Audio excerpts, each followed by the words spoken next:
Margaret Chan, the WHO, the former WHO DG, she said, and I quote, every century has its own challenge, that climate change is the challenge that we have to live with in this century.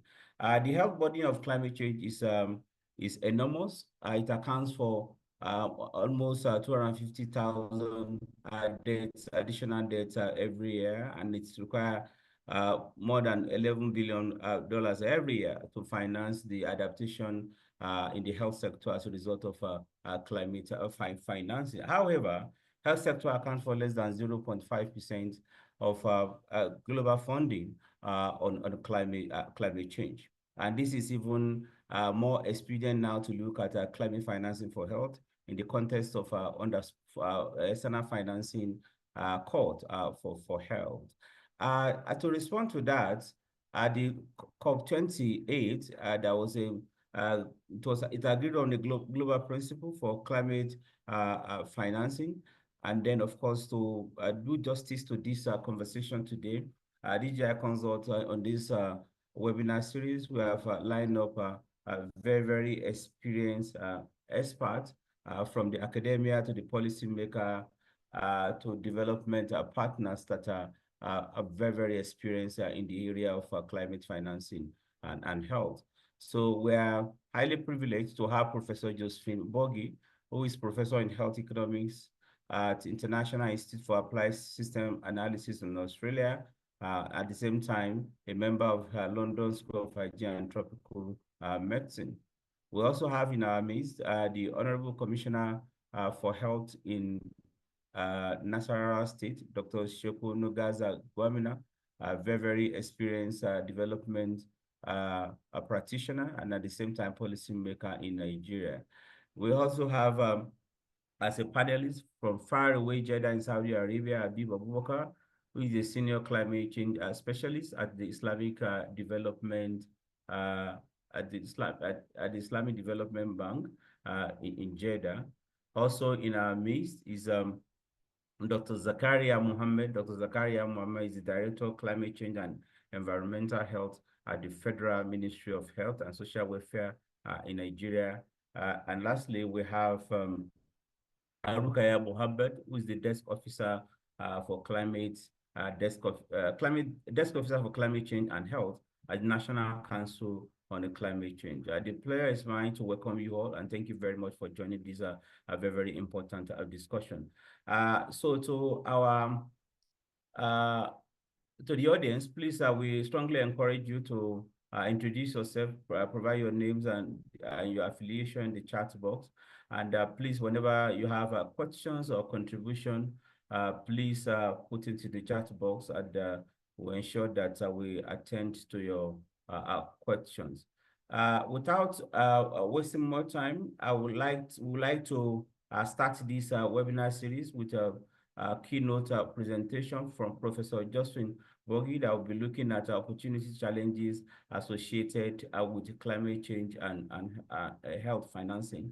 So, Professor Josephine, over to you.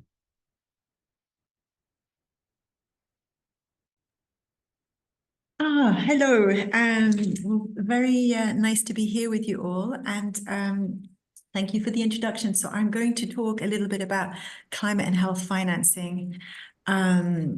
I'll begin by just setting out why it is that financing is relevant to climate and health. And then I'll give a little overview of some of the climate finance initiatives and then discuss some of the opportunities and challenges these represent for health systems. So just step back and let's think about why financing is relevant to this debate. Well, it can play a part in multiple ways. Firstly, when there's an extreme weather event, like a flood or a landslide, that has a macroeconomic effect. It impacts tax revenue, it impacts growth. And this has implications for health sector budgets and the level of revenue available. Equally, these events can impact health sector infrastructure, so it can directly cause damage, which requires additional expenditures within the health sector. So on the one hand, there's a potential constraining effect on revenue. On the other hand, there's a potential to generate additional demands for the sector and increased expenditures, which can result in a financing gap, which is particularly concerning in lower income settings where resources may be more limited. So that's more at the national level, but there's also ramifications at the more local household level. So we know that climate change brings about a changing healthcare needs, there's rising climate sensitive conditions. So there may be additional demand for care, but coupled with that, there can be access constraints, transport networks may be impacted. All of this means that households may be subject to greater out-of-pocket expenditures on the one hand, whilst also experiencing impacts on their livelihoods. If crop yields are damaged, income is impacted, so they're at greater financial risk of catastrophic health expenditures and impoverishment, which obviously jeopardizes progress to UHC. The other thing to keep in mind is that financing has an incentive effect. So financing, depending on how it's designed and configured, can influence behaviour. And this can be positive or negative in terms of emissions and resilience building within the health sector. So clearly financing is important. Climate change is creating additional needs and demands on funding. And we also need additional resources in order to invest in adaptation strategies. So to reduce the burden, the economic burden on the sector after a disaster, and to take precautionary measures to adapt the health system to make it more resilient. That's going to take additional funding as well. And we know, as was already said, the current funding for climate adaptation is insufficient.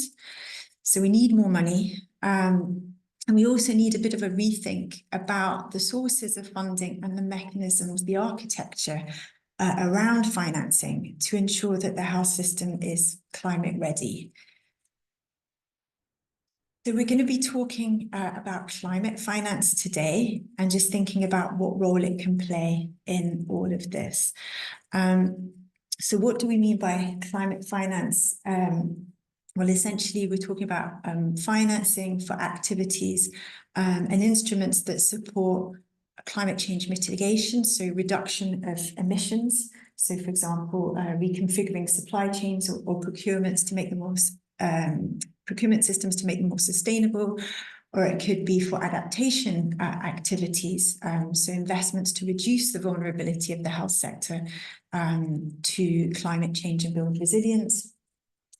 But it can also be funding to address climate loss and damage. So that's the consequences of climate change that go beyond what people can adapt to. So, for example, it might be necessary to relocate health facilities out of flood-prone areas. So climate finance can support this kind of activity as well. So I'm going to touch upon a number of climate finance sources today and tell you a little bit more about their potential opportunities as well as challenges for the health sector. But fundamentally, all these mechanisms can provide a potential additional source of revenue for the health sector, so additional funding. But also, if they're invested outside of the health sector, they may still generate health co-benefits. So it might be that investments in non-health sector activities also benefit the health of the population, thereby supporting the health system as well. What's key to keep in mind is that these effects can be by accident or they can be by design. So we can think about how to design these instruments to benefit health from the outset, or we can just implement these instruments and health might or might not benefit. And I am arguing that we really need to be thinking about how to design these instruments up front so that they maximize benefits both for health and for the environment. So let's take a quick look at some of these finance sources. So if we start by looking at the kind of global level, there's a whole host of multilateral and bilateral funds.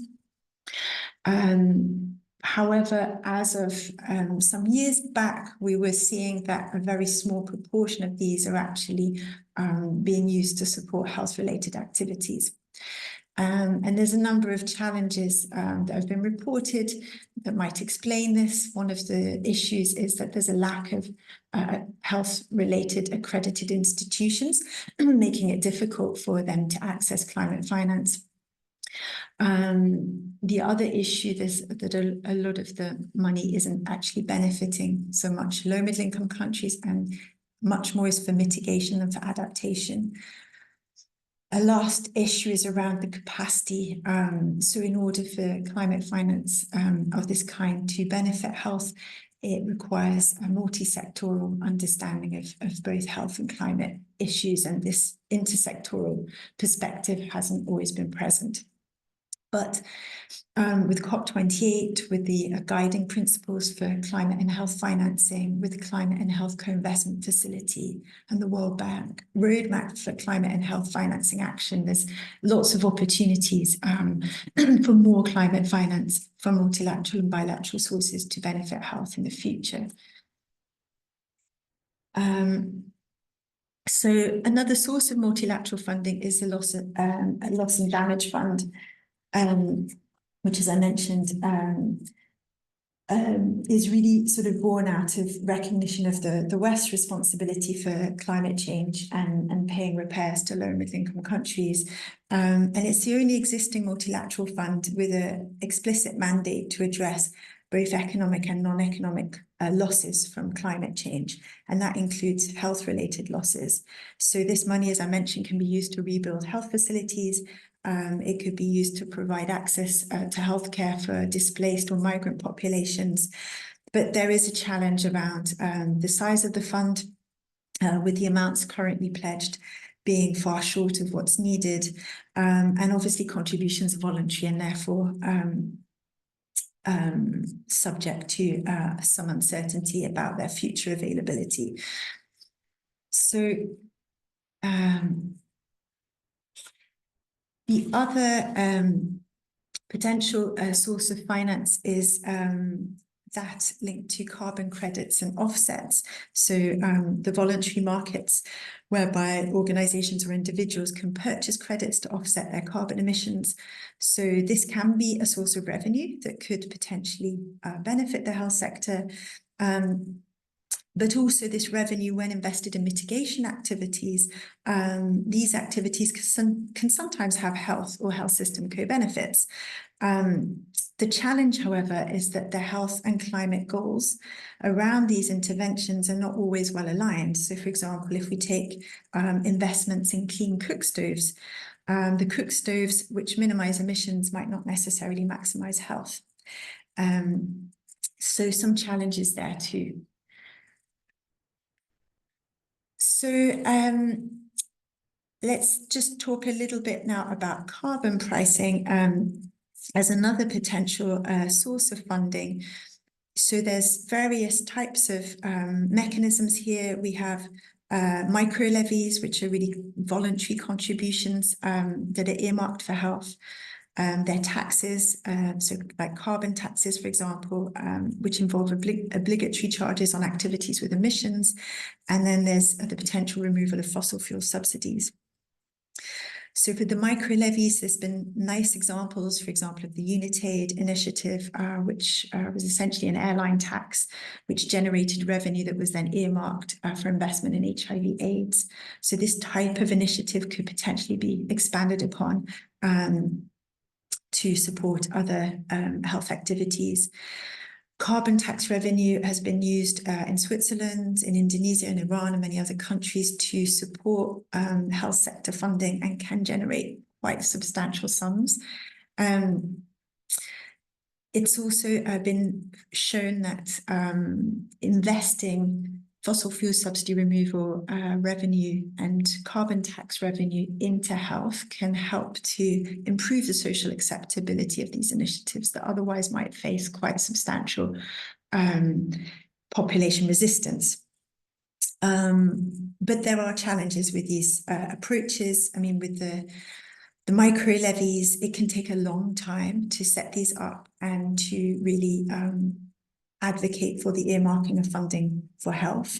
It also requires some form of global pooling mechanism, which isn't necessarily there. And in terms of the carbon tax and the fossil fuel subsidies, obviously there's the concern about this as a long-term source of funding, because obviously over time we're hoping that emissions drop. So it may be a short-term solution, but probably not a long-term one.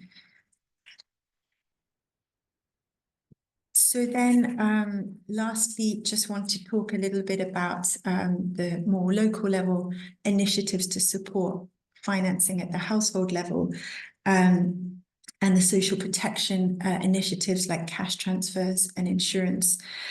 So with cash transfers, we've seen that there's evidence of these being used to incentivize adaptation and mitigation actions that can have health co-benefits. Cash transfers can also be used, obviously, to provide access to healthcare in the wake of a disaster or for displaced communities. And we're seeing some examples of countries actually trying to connect social protection schemes, cash transfer schemes of this kind to health insurance, so that impacted communities have additional cash as well as health insurance protection at the same time. But there are some challenges, obviously, particularly when we're talking about emerging social protection or health insurance schemes. If we try to integrate these, this can increase the administrative complexity and potentially overburden the schemes at an early stage. And in terms of climate insurance, which can also potentially benefit health, there are concerns around equity. Insurance can be a distraction from direct support, and in the longer term, there's a worry about whether climate risks will be insurable or not. So in summary, we've seen, I think that financing is really key to thinking about how we address climate challenges in the health sector. And climate finance definitely offers an opportunity, but it's not without its challenges. I think what's also clear is we've seen there's lots of different types of financing instruments and mechanisms, and there's obviously not going to be a one-size-fits-all solution. In practice, countries will need to adopt a mix of options depending on their local context. And also, I've not talked about this today, but we also need to be thinking as well about how health financing itself can adapt, and what changes we might need to consider around the design of health financing mechanisms so that they incentivize the right behaviors and have the right degree of flexibility and agility within the design to enable health systems to be adaptive and responsive to climate-related disasters. And as I said at the outset, it's going to be increasingly important that we really, particularly in relation to climate finance, think about how we can design schemes that benefit health at the outset, rather than just hoping that climate finance will benefit health by accident. There's definitely a lot more need for evidence, both on the health effects of climate change and the health system impacts, as well as the health co-benefits of climate finance, so that we can really advocate that health gets prioritized in climate finance as well as in loss and damage financing, together with capacity strengthening for climate adaptation budgeting and planning within the health sector. Thank you very much. Oh, thank you very much, Professor Josephine. I think that's a very, very helpful way of setting at this stage. Thank you very much for telling us more about the climate and health financing, different sources of climate and health financing. How do we approach it? What are the challenges? And what do we need to do differently? And I like the way you handed it about how do we adapt the financing system as well to accommodate the climate and health of financing. Thank you very much. We'll come back to you later, Josephine. So let's quickly go to Dr. Zakaria. Dr. Zakaria Mohammed, like I said earlier on, is the Director of Climate and Health at the Federal Ministry of Health. So Dr. Zakaria, please unmute yourself. The first question I would like to ask you is that what is the federal ministry doing in the area of climate and health to set the state, and we'll look at how you are funding it later. Dr. Zakaria, please unmute yourself and speak.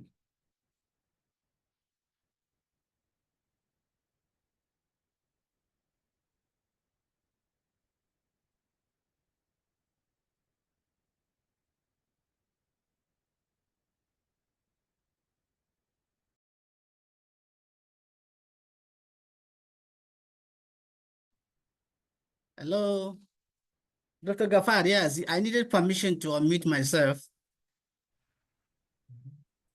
Okay, go ahead, please. Okay. Good morning, good afternoon, good evening, everyone, the participants and the fellow panelists. Have been introduced. I'm going to speak on the Nigeria's experience on the climate actions. Nigeria has since the 26th COP26 2021 in Glasgow, UK, United Kingdom, the resolution on 2026 health program commitment. Nigeria was part of the parties that signed that commitment. And then as a result of that commitment, Nigeria now, as part of one of the requirements is that for countries to develop to conduct vulnerability assessment, and then of course to develop their climate and health adaptation plan. So Nigeria then in 2024, Nigeria has developed its own, conducted the vulnerability and adaptation assessment climate. And then actually Nigeria now has used that BNA because it provides a baseline for countries to know their vulnerabilities and of course to use that assessment to make projections. So we are now working on the HNAP, which is the Climate and Health National Adaptation Plan. You know, climate change is a multi-faceted, issue and involving various sectors. So the National Adaptation Plan is for the country, and then of course sector specific, they develop their own plan, which for the health sector, we have the Climate and Health National Adaptation Plan. This plan has been validated. We had, in fact, one about the unique things that we had 2-layer validation of the plan. We have done that with the TWG from the ministries, department, agencies, development partners, and other key stakeholders, and then also invited the states during the retreat with honorable commissioners, the directors of public health from States Ministry of Health and FCT. We had this validation in March. So now the next thing we are doing now is we are also engaging the state in development of roadmap so that the state will be supported to domesticate the plan. And the plan is a comprehensive document that outlines some of the strategies and the interventions Nigeria intend to actually implement. And that's the plan span for 2025 to 2030, just 5-year plan. It outlined the strategic actions and interventions and serve as a national document for the implementation of climate and health. And then, of course, another thing we're doing, when we are doing adaptation is also go with mitigation, because adaptation is will also be better, will also put with mitigation. So that's also another effort Nigeria is doing, trying to integrate health into the SDG and then NDCs, nationally determined contribution. Nigeria's NDC 3.0. Yes, Gopal. Hello? Okay, thank you very much, Dr. Zakaria. Thank you for highlighting the key steps that Nigerian government is taking towards strengthening its climate and health response by developing the adaptation plan and several other institutional capacity endeavor that you are putting in place. I will come back to you to look at the issue of financing for that. Let me quickly go to Habib from Islamic Development Bank, all the way from Jeddah. So Habib, you are a climate finance specialist, and thanks for the great work that you do globally in the area of climate finance generally. But listening to Josephine, it shows that health is underrepresented in climate financing portfolio. Why do you think that is the case, and how do we change the narrative, Habib? Thank you very much for the opportunity, and thank you for this very important question. I think this question couldn't be asked, it's been asked actually at the right time. You see, when the climate discussion started, let's say 29 years ago, by the global players, there was not much thinking about how the linkage of climate is with health, right? And traditionally, multilateral development bank like the Islamic Development Bank, which is a development finance institution for the global south and by the global south, we concentrate mainly on infrastructure development, agriculture, and other related economic development in our member countries. But as time goes on, there is a lot of advancement and improvement in terms of the climate discussion, which some of this highlights was provided by Professor, like the nexus between climate change and health. So now, why is it underrepresented as part of the climate finance architecture? And why and how is ISDB addressing this? Like I said, it's very complex and often indirect linkages between the climate and health outcome. But the current actually multilateral development bank climate and health working group that have started after the COP28 have done a lot of work actually around linking SDG 3 and 13 in general.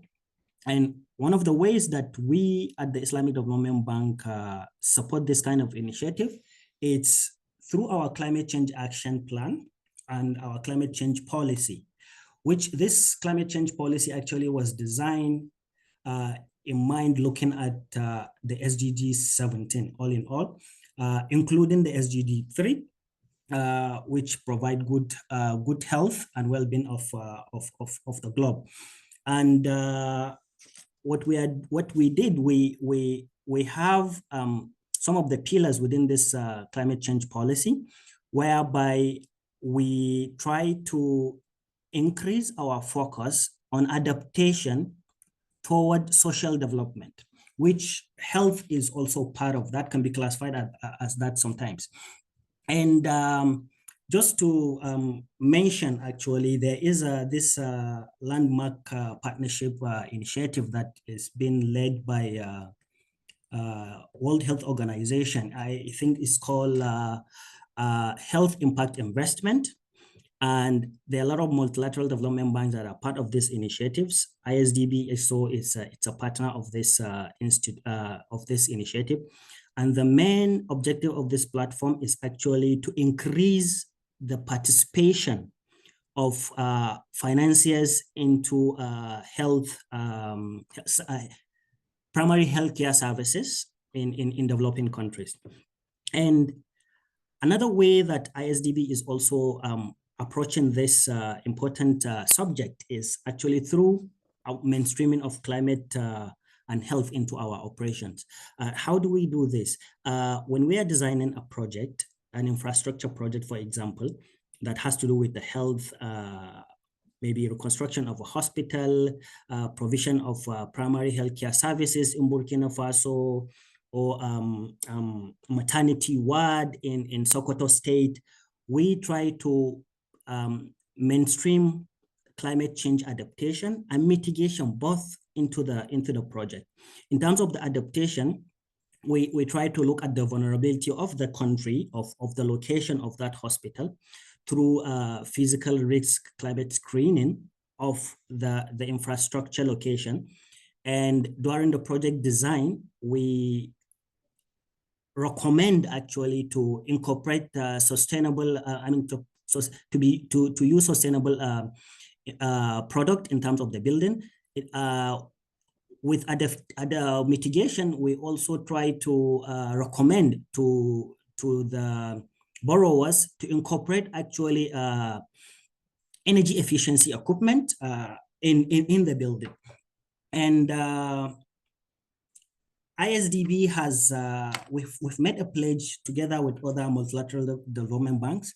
For ISDB, we have committed actually to achieving 35% of our financing, our total envelope of financing geared toward climate finance. And I can happily tell you that the target is 2025. We want our investment to be 30% out of the investment financing should be climate finance. But I'm happy to tell you that actually we have achieved this target since 2022. As of last year, we did an investment of 5.2 billion. And out of that, 47 actually are going for supporting climate financing. And adaptation takes 40%. Mitigation, as always, it's easier to structure, takes the rest. In addition to that, we provide actually through partnerships and also internal grants. We provide grant financing to support primary healthcare services internally. And we collaborate with other partners like the NDC partnership to provide grants to support actually some primary healthcare services in developing countries. Telemedicine, for example. Recently, there's an operation that we did for the state of Palestine, whereby given actually the conditionality of the region now, or of the country now that is torn by war, pregnant women cannot have access to doctors. So the only way actually is to promote and improve the infrastructure for telemedicine so that they can have access to virtual consultation with physicians and general practitioners. Lastly, this World Health Organization program, it's a program that can benefit actually a lot of our member countries in the Global South. It's a big platform for co-financing and unlocking big investment in the health sector that is supporting climate action. And just to last point before I pass on the mic to Dr. Gafar. Nigeria at the moment has an initiative called unlocking health value chain in the country. And this initiative actually was born out of this World Health Organization driven initiatives. Thank you very much.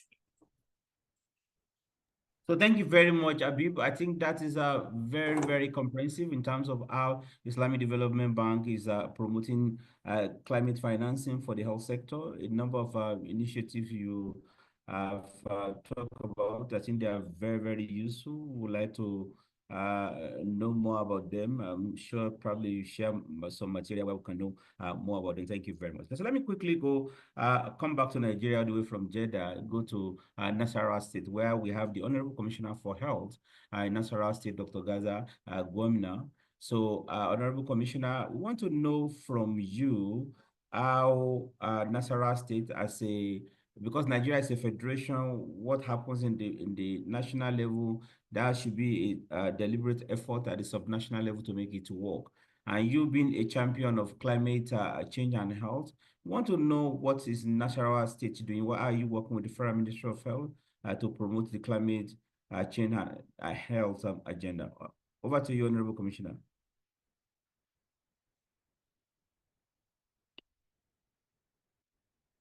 Honorable Commissioner, please unmute yourself and speak. Okay. Are you hearing me? Loud and clear, Honorable Commissioner. Okay. All right. So, good afternoon, everyone. Good to have everybody in the house. Thank you, Dr. Gafar. Like you rightly say, Nasarawa State has been proactive, knowing our peculiarity, as a state.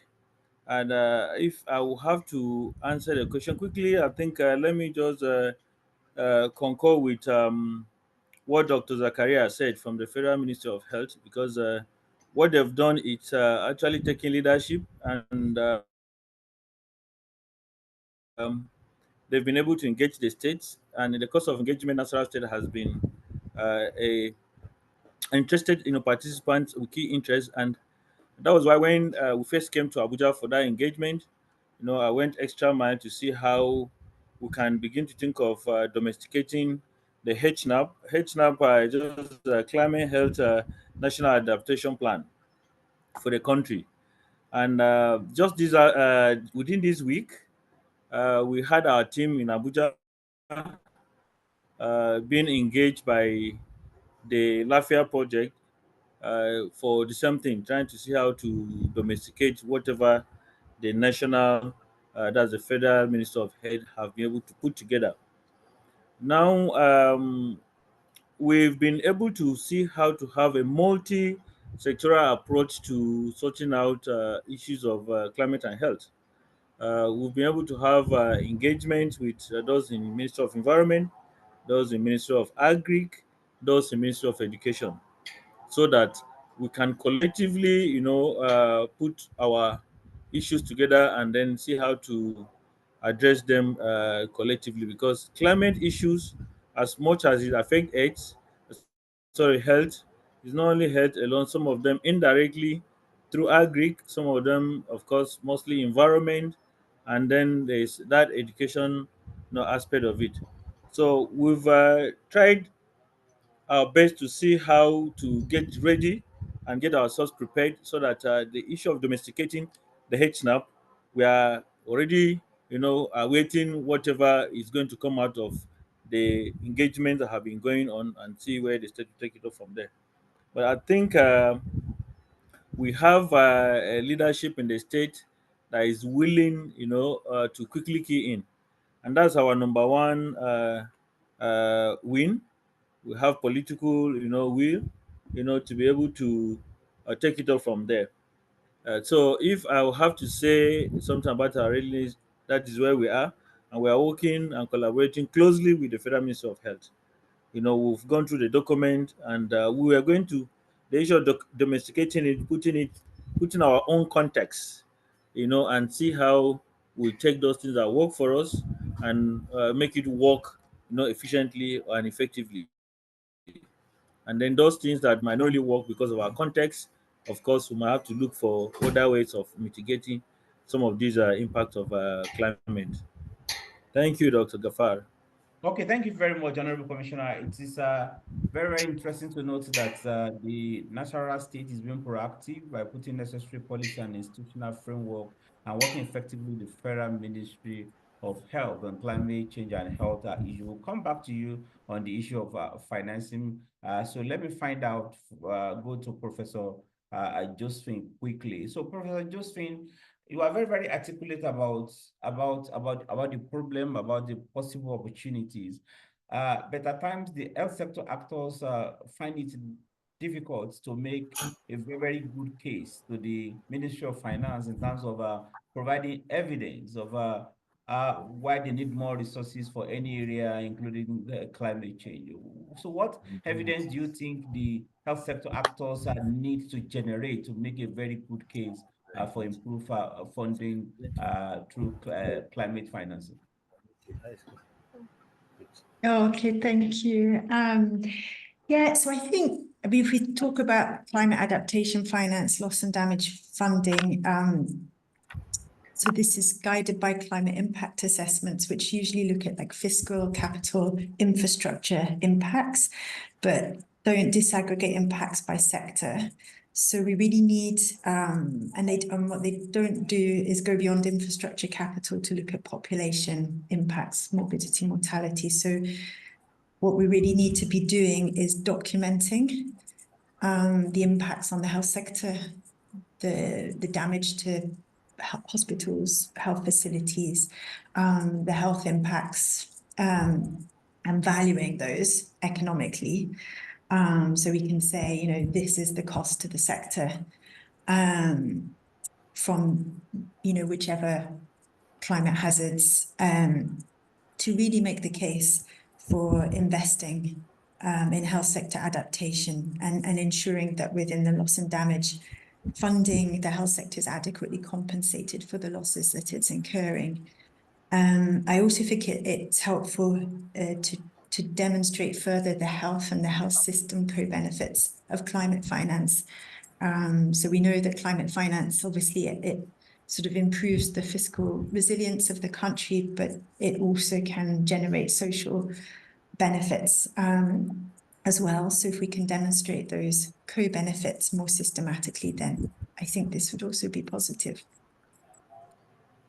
Okay, thank you very much, Professor Josephine. I think it's very clear. You articulated clearly. We need to make generate evidence of what is the impact of climate change on health. At the same time, what will be the impact of the financing on the health and the entire system generally. Thank you. Before I come back to you, let me go back to Dr. Zakaria of the Federal Ministry of Health. So Dr. Zakaria, you've listened to Professor Josephine. She said we have to articulate evidence clearly, and then you have listened to Abib as well, giving us a number of opportunities and everything. So let me come to you. How do you want to use this, generating this evidence to be able to assess financing from those opportunities that are available? Dr. Zakaria. Yeah, thank you very much, Dr. Gafar. As I said earlier, you know, in climate and health, very critical is the issue of the BNA. And from BNA, it's obviously shows that the Nigeria is at risk. And, you know, for you to present all the needs, you actually need evidence. Okay, so a BNA help us to generate evidence. And from the BNA and the analysis, the vulnerability assessment,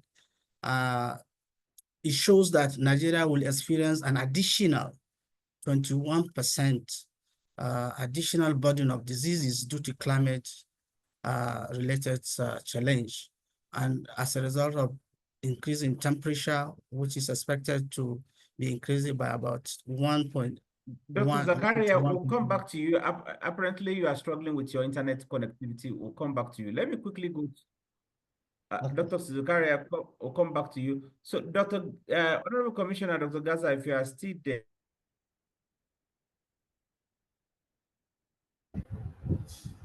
Hello? Hello, Dr. Gafar?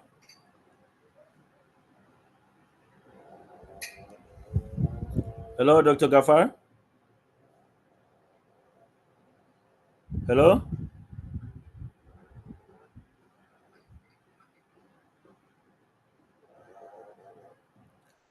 Hello? Hello. Dr. Gafar, I'm still here.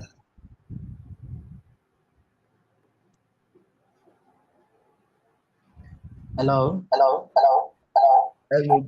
Good afternoon, everybody. Dr. Gafar will be with us in a moment. I think he has some network issues. He'll join us in a moment. Thank you. Well, okay then.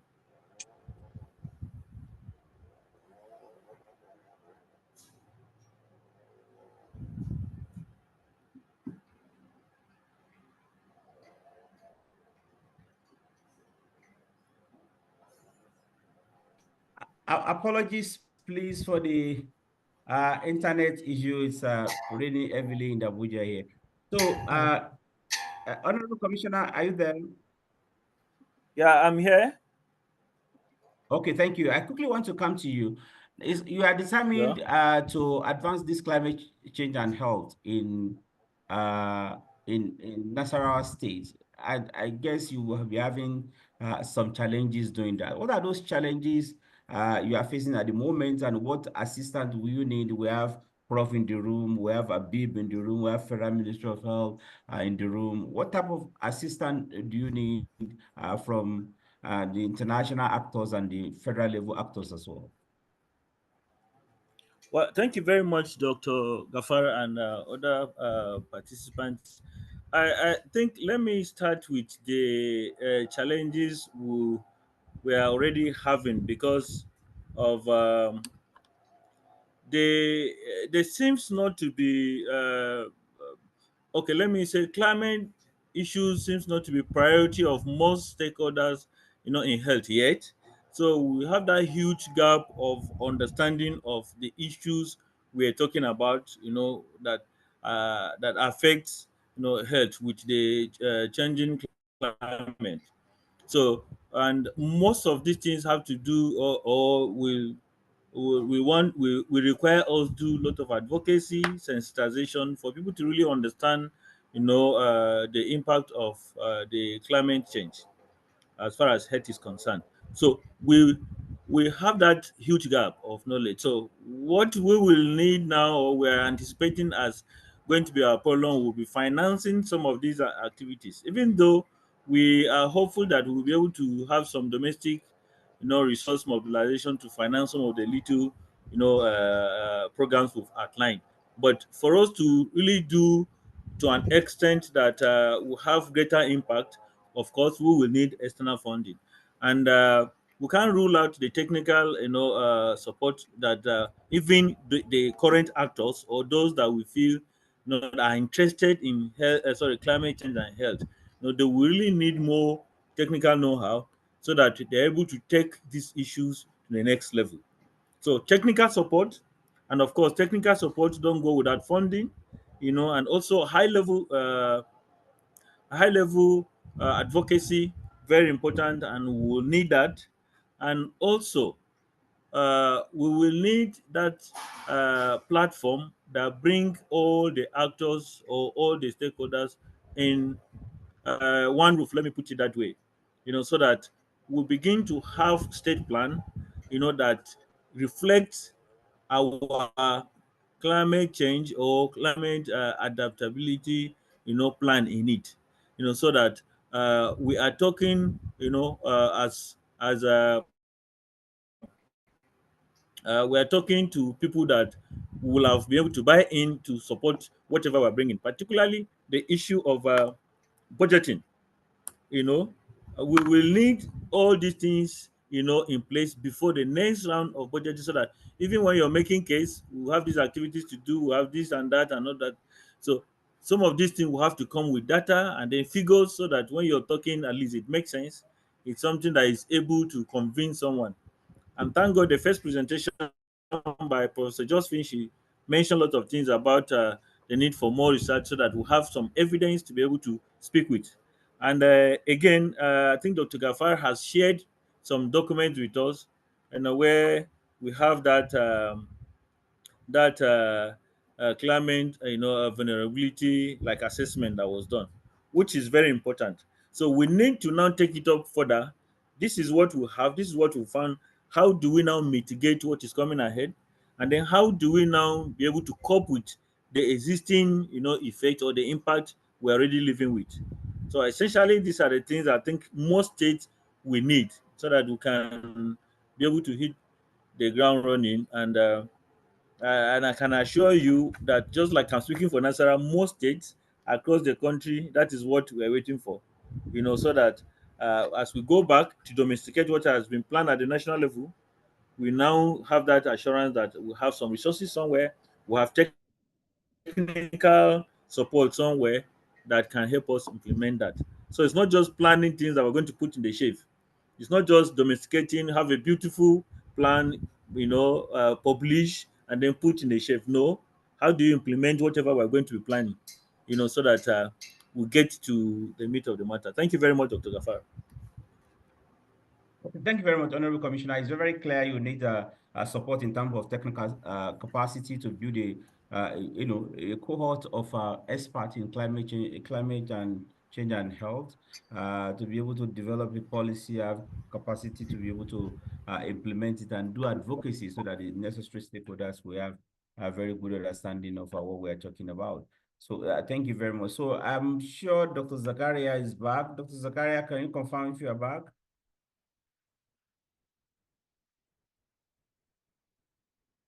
Dr. Zakaria, are you back? I'm back. Can you please unmute? Okay, yeah. Yes. So you were saying something about what you do to be able to Yeah, go use ahead. evidence. You are So, talking about how you are going to use hello? evidence to mobilize resources. Go ahead, please. Hello. Yes, the B&A was able to provide an evidence, as Prof. Smith mentioned. For anything to do, you need to actually provide data, you need information for you to back up whatever you're going to say. So the B&A provided kind of evidence for Nigeria to also analyze the data and be able to have a projection. So based on the B&A, Nigeria will experience additional 21% increase in disease burden due to climate change. And this is as a result of rising temperature, increasing precipitation and rainfall, heavy rainfall. And then, of course, the rise in temperatures associated with heat-related illnesses and injuries. And of course, if you have heavy rainfalls, then we have the issue of flooding, and generally as part of the extreme weather events. And it has been seen that the heat-related illness will double in the coming by 2030. So from 2.5 to 5.0 per 100,000 per year. And generally, WHO has identified about 9 most at risk to climate change areas, which are also affecting the health outcome in the country. These are around the respiratory diseases, zoonosis, the non-communicable diseases. We also have mental health illness, and then the malnutrition, waterborne disease, vector-borne diseases. All these about 9 areas that are prone to climate impact of climate change. And for example, the cardiovascular disease will increase by about 10% by 2030, based on the projection. And also diabetes is also expected to increase by almost 450,000 cases by 2030. And so also high blood pressure is expected to rise. Okay. And of course, the respiratory illnesses with pollution also, the synergy between the respiratory illness and pollution, the effect due to climate change. So it's expected to increase. And we know that the issue of malaria and other vector-borne diseases is rising. So Nigeria is no exception. All over the world, where we have even seen vectors being extended to areas where it was not found due to climate effects. Now, in Nigeria, diarrheal disease-related death in under 15, based on the analysis on the B&A, shows that it's going to be increased by about 9.8%. All these 9.8% will be out of the total diarrheal diseases are attributed to climate change. Now, the issues that we really need, based on this, we need leadership, which we actually, Nigeria is lucky to have the coordinating minister, Professor Ali Pate, and that shows leadership and show interest in climate and health, and also making climate change as part of the blueprint for the health sector. And you can see it was last year that even though this commitment was signed during the COP26 in 2021, but it was not, the BNA was not done until last year, which it was also launched at the margin of COP29. And then this year we are going to launch the HNAP. By God's grace, we're going to launch it also during COP30. You know, so and from what we did now, we're trying to engage the states. And if you look at the BNA, the states in terms of vulnerability and the risk, you know, I mean, differ. You know, some states are more at risk than others. That is why domestication of the plan is essential, because so that we have state-specific plans that mirror the needs and the realities of each and every state, and even down to the communities. Even within the states, some communities are more vulnerable than others. From the BNA, it shows that some states in the northwest and northeast are more vulnerable to climate and health impacts. But generally, we have this impact across. But you know, we have some states that are more vulnerable than others due to the presence of the climate risk, and also the issue of exposure and then vulnerability, because the interplay of vulnerability, exposure, and the hazards, that's what constitutes the risk, climate risk. Thank you. Okay, thank you very much, Dr. Mohammed. I think it was very clear that the Federal Ministry of Health has done a very good job of articulating evidence of climate change and health, looking at impact on the whole disease burden. You said the disease burden is going to increase by 21%. You did not stop there. You look at the disease specific area, how it's going to impact on it. I think you have generated the evidence. I think the next thing is to use this evidence for decision making in terms of advocacy, and probably generating state-specific evidence as well. Thank you very much for doing that. So from the National Council on Climate Change, we have Rukaya Mohammed. We have Rukaya Mohammed. So she's the desk officer for climate change and health at the National Council on Climate Change, NCCC. So, Rukaya, if we are here, just want you to give us an overview of the activities of the National Council on Climate Change, and see how is the activity of the Federal Ministry of Health in the area of climate change is aligned with what you do at NCCC. Rukaya, over to you.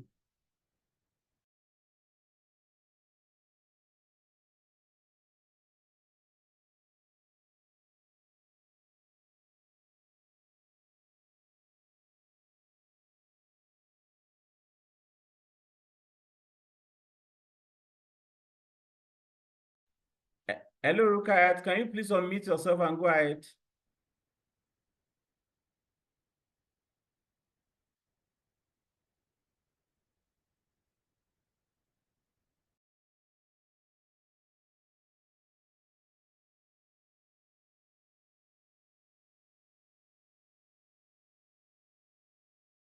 Rukayat, you can unmute yourself now and speak, please.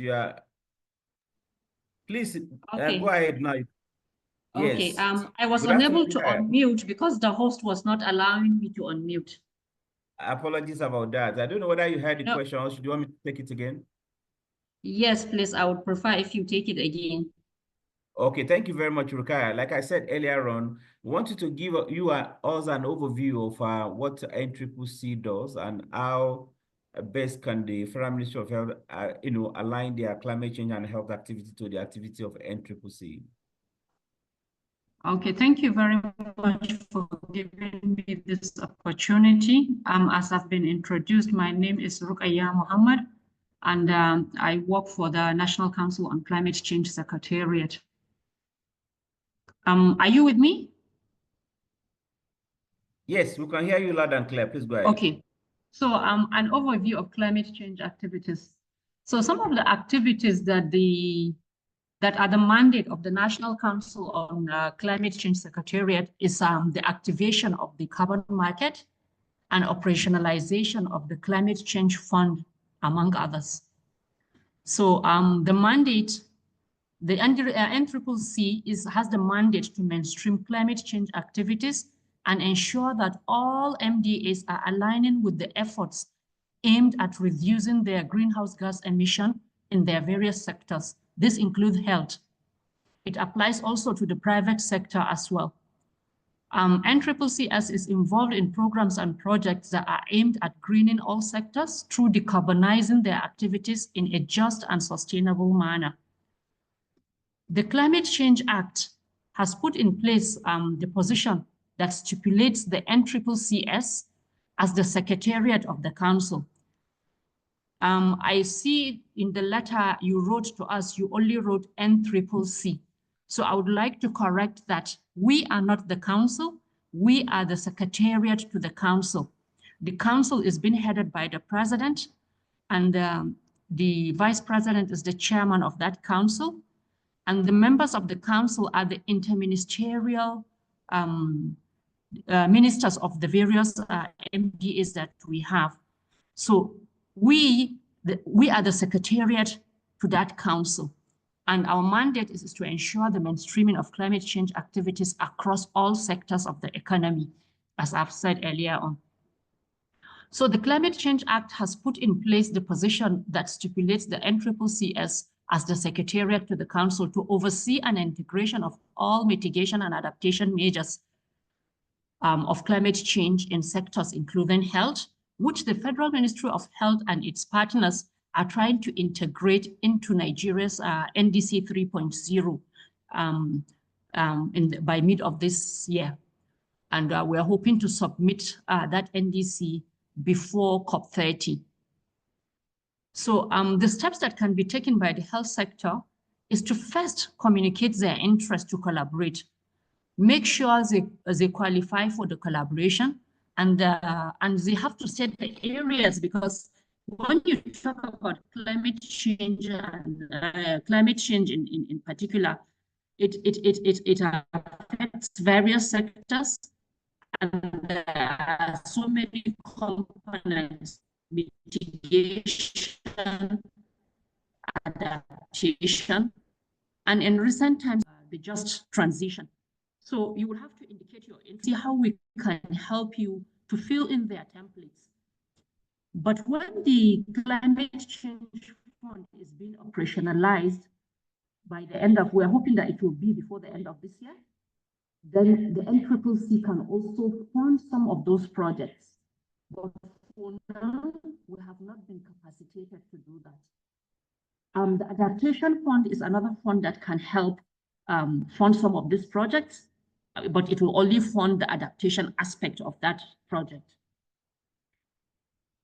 And also, you know, I think with all the current scenarios that are playing, we also need to look inwards to see how we can fund these programs nationally, internally, because climate change is exacerbating all health conditions. And like Dr. Zakaria has mentioned, the rates are only increasing by the hour. So what is it that we can do inwards to see that we also carry out some of these mandates by ourselves? Although there are a lot of global funds, the GCF is there, the FCO can help us, UNICEF is doing a lot of projects as well, WHO can provide technical guidance, but what is it that we can do inwards as a country to ensure that we mainstream climate change into our various sectors of the economy? So if that is all, that is what I can say on the overview of our mandate. Thank you. So thank you very much, Rukaya. I think this is very, very helpful. And again, thank you for correcting us on improving our understanding of what NCCC does and the organizational structure over there. I think it's very instructive about what you said The Federal Ministry of Health, the health sector actors need to collaborate and work more with NCCC, identify their priorities. I'm happy to hear that there's some possible funding that NCCC could facilitate. I think the key word is collaboration and improving the communication. Thank you very much for that, Zachary. And also, I would like to add, and also, can I? Please go ahead. And also, I would want you to understand that climate change and health is being steered by the Federal Ministry of Health. It is a Federal Ministry of Health program and project. But the National Council on Climate Change has the mandate to ensure that all adaptation and mitigation activities are being mainstreamed in the health sector. So we serve as a guide, and then we will, in the next phase, also try to enforce.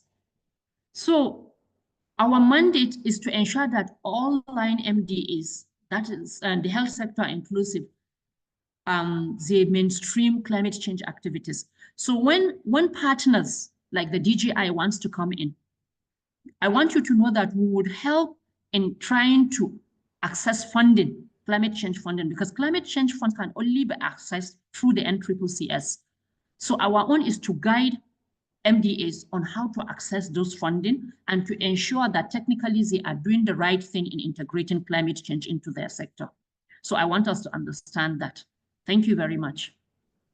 Thanks for that very, very important clarification and addition. I think it is very, very important. I'm very sure Dr. Zakaria is hearing you. I think we'll mobilize all the key stakeholders in this area to come and work with you effectively to be able to access necessary financing. This is highly appreciated. I can see thumb up from Zakaria because he actually likes that additional contribution from you. So let me quickly go back to Abib. Abib, you've listened to all Nigerian actors, you've listened to at the federal state, you've listened to NCC as well.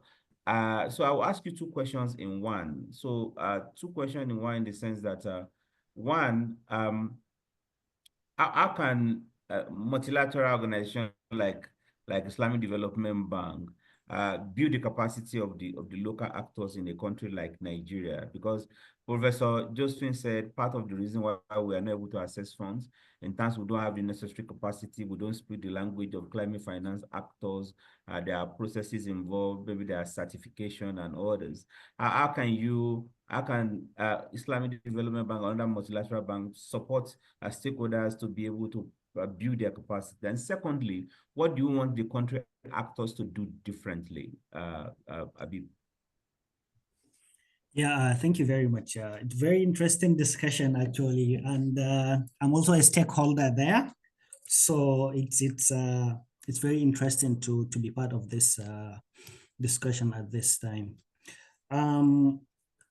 Quite all right, Honorable Commissioner talked about actually technical know-how, improving the technical know-how of the stakeholders within the national and subnational. I think the panel members also highlighted stuff like this. From our side, what we see is now, in terms of the building capacity, IDB is actually helping member countries with capacity building in different sectors of the economy through our reverse linkage program. By the way, reverse linkage program is something as the UN South-South Triangular Cooperation. Given that ISDB is a development bank for the South and by the South, we have one of the most successful actually reverse linkage South-South Cooperation learning platform within the multilaterals. Now, we do this actually by linking country to country, providers to receivers, to get the best of the knowledge that can be transferred back to Nigeria. For example, we recently, for example, had an approval of 500 million euro of disaster disaster reconstruction program for a hospital in Istanbul.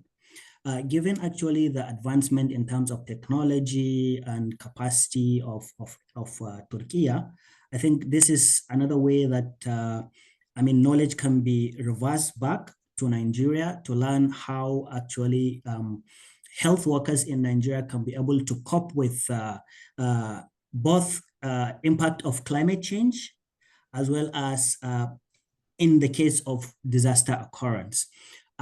Additionally, we are part of a very successful program that was a multi-MDB effort that was done 2 years ago in Indonesia, whereby the Indonesian government requested for a funding from most of the multilateral development banks to the amount of 4.2 billion, and IDB financed 800 million out of that 4.2 billion USD. And this initiative is mainly meant to transform Indonesia's primary healthcare, hospitals, medical laboratories, and have a strong linkage with telemedicine, given the geographical spread of Indonesia from small islands and other remote part of Indonesia, so that they can be able to access health services remotely. And this is a way of actually building the capacity of the health workers in Nigeria. IDB can help Nigeria to put the reverse linkage mechanism between the experience or the lesson learned from Indonesia back to Nigeria for our local, our national health workers can be able to support actually child delivery in the village through mobile phones or even video conferencing if it is available. Honorable Commissioner, also to add to something that Honorable Commissioner mentioned about how financing can be, how financiers can be attracted to finance health projects that have a very strong linkage with climate. This is something actually that need a capacity. Nigeria need to improve or build on their capacity, particularly in designing bankable health and climate nexus project. Finance is available, but to provide financing, a financier need to be convinced that this is an investment worth taking. It will have an impact. And if it is a for-profit organization, like private sector entities that are collaborating to do a PPP related to health, they need to be convinced that they will get a return on investment of what they are doing. So the only way that a national government can convince, national or subnational government can convince financiers is to provide a very good bankable investment project. So many of the panel members mentioned actually something like the Green Climate Fund. So ISDB is it's an accredited entity of the Green Climate Fund. We got accreditation last year, and among our strategy of mobilizing resources for our member countries, which included Nigeria included, is to go on a program scale. And this program scale can fall either on food security program, water security and water conservation and management, or even the health and energy nexus. And the fund, the technical assistant I mentioned earlier that has been the initiative managed by WHO, it's 100% technical grant. IDB has committed 10 million into it. And the purpose of that grant is to be, the purpose of that initiative is to build capacity, create bankable project that public sector financiers and private sector financiers can invest in developing countries like Nigeria in the health sector. And it is meant actually to unlock IDB entered into the agreement with a 10 million grant in order to be able to help our member countries, including Nigeria, to unlock 500 million into the health climate nexus in member countries. The last question is, there was mentioning of actually the NDC 3.0. As we all know that the NDC 3.0, or the third edition of the NDC, is currently being revised by a lot of member countries, right? In Nigerian case, for example, I had the member from the Council of the Climate Change Council mentioning that they hope to finalize it by the mid of this year. So now, there's something IDB has with each of our member countries, which we call country engagement framework. This country engagement framework is the same thing like the World Bank country engagement framework, or the member country partnership strategy, which is either a short-term or a long-term business plan between us and the country. This, in the coming few weeks, a team from ISDB are having this mission in Nigeria to talk with the policymakers and decision makers in Nigeria to understand what are the development challenges that they need us to support them with, which include climate change. And I already mentioned that the bank is guided by a climate change policy.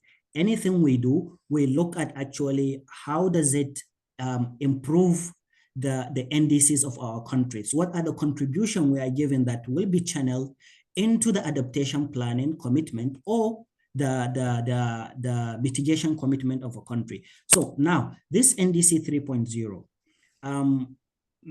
one of the ways to improve this aspect of climate and health, it's probably to provide as much information as possible, as much figures as possible of the financing gap in the health sector as a result of the impact of climate change, and what are the national, the national government will commit to this sector and subsector, and what they require from the international financiers that are providing concessional finance. Also, lastly, in terms of the last question, I think also there's a lot of potentiality in Nigeria in terms of, because there is resources in Nigeria. There is resources, there is both financial resources and there is human resources. What needs to be done is to be able to unlock the potential of the country in terms of the financial resources, both from the private sector, and how will the private sector how will the government help to unlock this financing from the private sector? It needs actually to provide incentives, guarantees, and a cushion for the private sector, national private sector to feel that they can contribute something to the economy, at the same time, make profit for their investment. So, and I think actually the current government of Nigeria has done a massive initiative in terms of setting up this unlocking health value chain in Nigeria. Also, lastly, I think the Nigerian government, both the subnational and the national level, they can really benefit a lot from other regional bodies, for example, and other financiers. For example, ECOWAS, which is headquartered in Abuja, has a very good health climate change nexus program related to capacity building for national level of the ECOWAS members. Thank you very much. So thank you very much, Habib. Thanks for this eye-opening conversation and suggestion. I'm very sure this will be your contribution is music to the ears of the policymakers in the room. Like of Zachariah, I'm very sure the Honorable Commissioner would like to set up a separate meeting with you after this webinar to be able to explore those opportunities. Thank you very much. The only other thing I will ask you later is the final words as we are coming gradually to this end. So let me quickly go to Professor Josephine. Professor Josephine, What are your final thoughts in terms of how developed countries, institutions like yours build the capacity of policymakers in developing a country as a final words? Professor Josephine, maybe a minute or two. Oh, thank you. Yeah, so I think, I mean, we're talking in terms of building health system resilience to climate change, then we really need to know where the vulnerabilities lie, and what health system and community capacities can support resilience. And to do this, given the interconnectedness and the complexity of the problem, we need systems thinking approaches, system thinking tools. So we have a project called REACH. We're working in Zambia and Brazil, and we're working very closely with local government and community stakeholders to sort of co-produce an understanding of where the impacts are within the health systems, where are the vulnerable spots to guide strategies regarding, where to intervene to reduce the risks to the sector, what adaptation strategies would work best in the given context. So I think having these sort of systems thinking skills are very helpful for dealing with the complex challenges that climate change presents for the health system. Obviously, in terms of advocating for additional funding to support the health sector impacts of climate change, it's great that all these health impacts have already been documented through the VNA, and I guess if we can go that step further to sort of quantifying what the economic impact of that is for the health sector, and so just bringing in sort of the economic perspective, I think this would also make a very strong case then to the Ministry of Finance for additional funding. Okay, great. Thank you very much, Prof. That's highly appreciated. Let me quickly go to the Honorable Commissioner. Your final thought, especially how you want to take this conversation forward. A lot of opportunity we have identified. Honorable Commissioner, are you still there? Yeah, I'm here. Thank you very much, Dr. Gafar. Thank you, Professor Josephine, and my brother, Habib, and Dr. Zakaria and others. I think this discussion has been an eye-opener and has actually deepened my, understanding of some contextual issues. In fact, especially issues that have to do with financing for climate change, resilience, and adaptation. And of course, I will be very interested to take it on from here with Habib. And thank God Dr. Gafar has already said so. So I will take it up with Habib. I see Prof is laughing. Even you, I'm also going to come for you for technical support. So I think this is a rare privilege that we've got this afternoon, to have participated in this. It's expected that we'll take it up from there with, actions that at least we'll be able to measure in the near few weeks, months, to say, okay, we did this, we discussed this, and then we were able to benefit from this conversation, and then we'll take it up from there. So thank you very much once again, and please keep your doors open, Professor Josephine, and Habib, keep your doors open. And then so when we start disturbing you, please come to our aid. And then keep unlocking some of those financing, routes that we might not really know, so that we'll be able to tap on them and see how to improve our health system. Thank you. Okay, thank you, Honorable Commissioner. Don't forget NCCC. They identify a number of opportunities with them as well. I'm sure you want to engage them further as well. If Dr. Zakaria is there, your last thoughts in terms of how to advance this conversation. NCCC has challenged you. They said you have to come to them. There are opportunities. How do you want to take that forward, and other thoughts, other final thoughts? Thank you very much, Dr. Gafar. I think, as I mentioned, the critical thing we have, and that's the most important, is the leadership.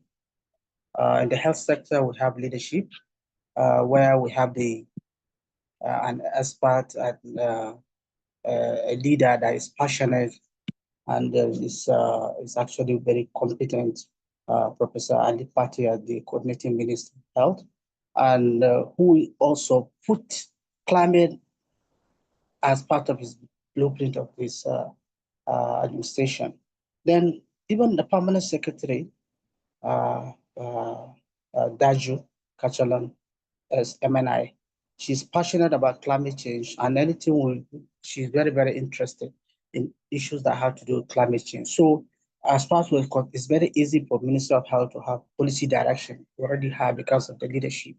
If you look at what we have done within 1 year, there are few countries in Africa that were able to achieve what we have achieved.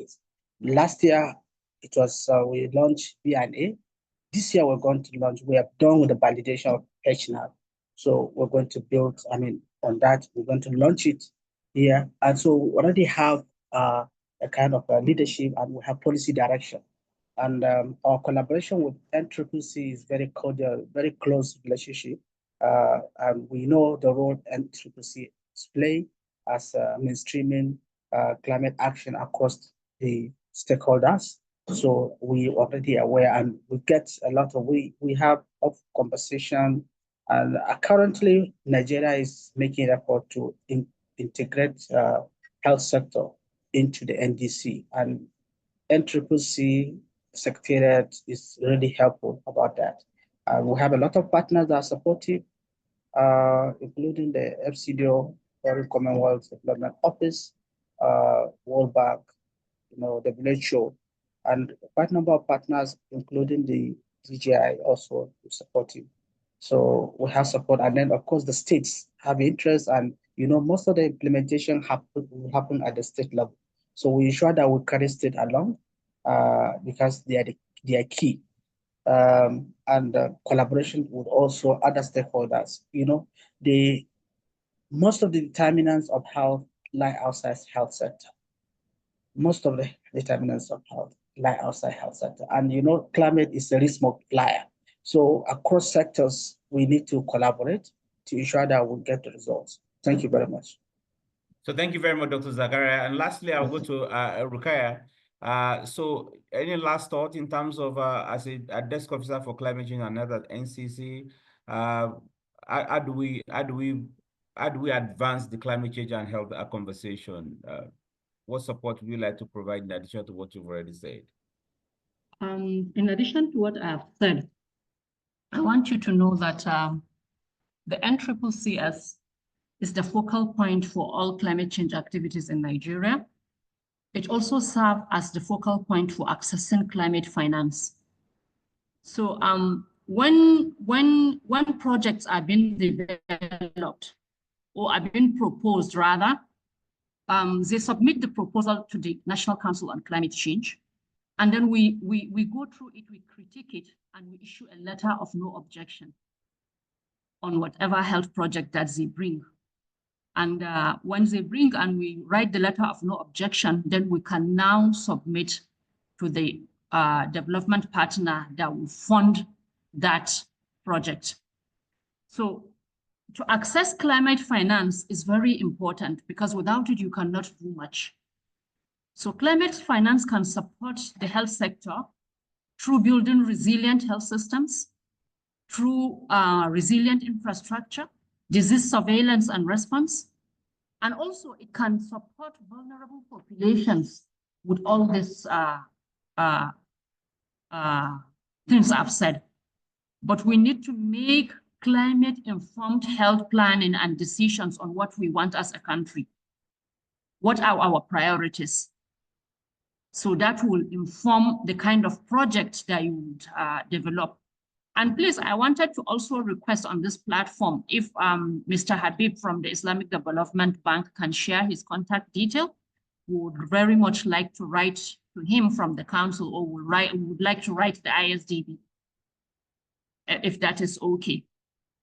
In terms of technical assistance opportunities, we have funds. There are some that are mainly for adaptation. The climate change fund, when it comes to being into existence, can help in supporting projects. But internationally or globally, we have the loss and damage fund. that we can access GCF and probably now Islamic Development Bank. And then also WHO, FCDO, UNICEF, and the World Bank have been doing a lot with the Ministry of Health in ensuring that we carry out our VNA and the HNAP, which is in progress. So by and large, I think we've done very well as a country. All we need is to synergize and then be sincere in our collaboration and efforts to ensure that Nigeria achieves a lot. So thank you very much for having the National Council on Climate Change Secretariat. The DG sends her warmest regards to all of you. Thank you very much. Thank you very much, Rukaya. That's highly appreciated. And lastly, to Habib, I can see his hand up. Commissioner's hand is up as well. Habib, last thought and response to the request from Rukaya as well. Yeah, absolutely. You can be able to share Dr. Gafar with her. It's okay from my side. I think that as a directive to share, right? Thank you. Yeah, no problem. Yes. Okay, so I just have two things to add actually in terms of and first of all, I'm really happy that I participated in this very important discussion. Like I said, I'm a stakeholder, so it's very important for me to understand how things are done and what I can be able to do to support. Just the last word is I think given that the policymakers, some of our policymakers are here, I think one of the things to really help in terms of building the resilience in the health sector is to increase the private sector participation, which will help actually mobilize both international and domestic financial resources. At the same time, policymakers need to actually support these private sectors in terms of improving the enabling environment, improving the policy regulatory environment that can encourage private sector health providers to invest in the health sector in Nigeria. And the last thing is just want to highlight something. Climate and health nexus. It has more linkage actually with climate resilient building. So this means at the national level and subnational level, for any development partner helping with a development project or technical assistant in Nigeria, maybe it's always good to incorporate an activity or a component that can help toward improving the health outcome of that state or at the national level in general.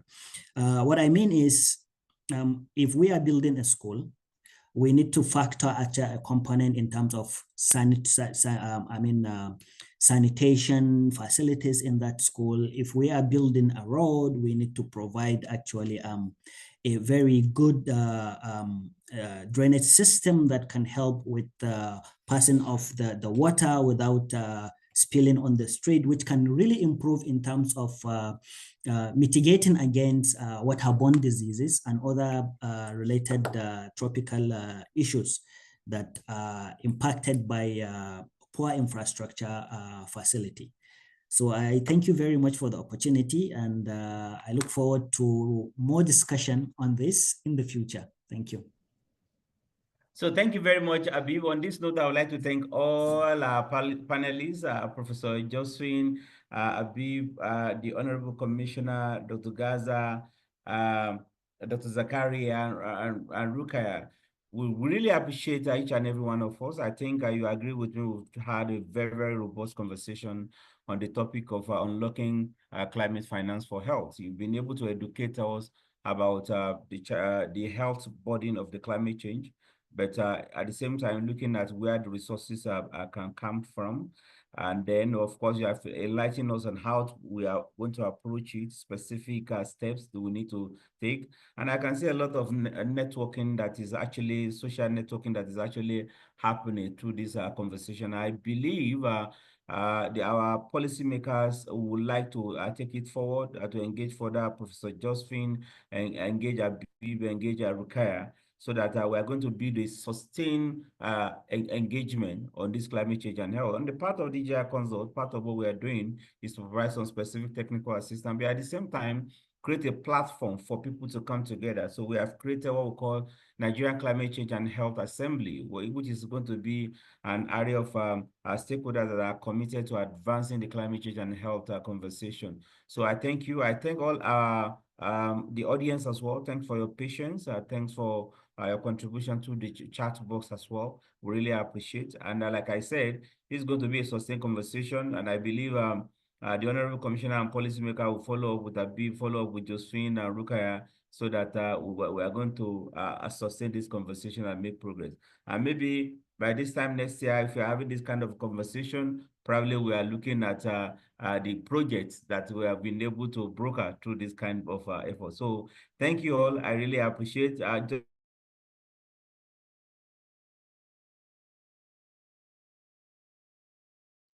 Thank you very much, Dr. Gafar. Thank you very from much. UK, Thank you, and Habib. Yeah, Thank you very Habib, much. Jeddah, probably it has passed. Appreciate Honorable Commissioner Zakaria. Thank you. Thank you. Bye-bye. Thank you. And I have the permission Thank to you share very this much. contact with Rukaya, so I'll do No that right problem. now. Go ahead, please. Thank you. Thank you. Bye for now. Bye. Bye-bye. Thank you. Bye. Thank you, Thank Honorable you. Commissioner, Bye. sir. Bye. Bye-bye. Thank you. All right. Okay, yeah.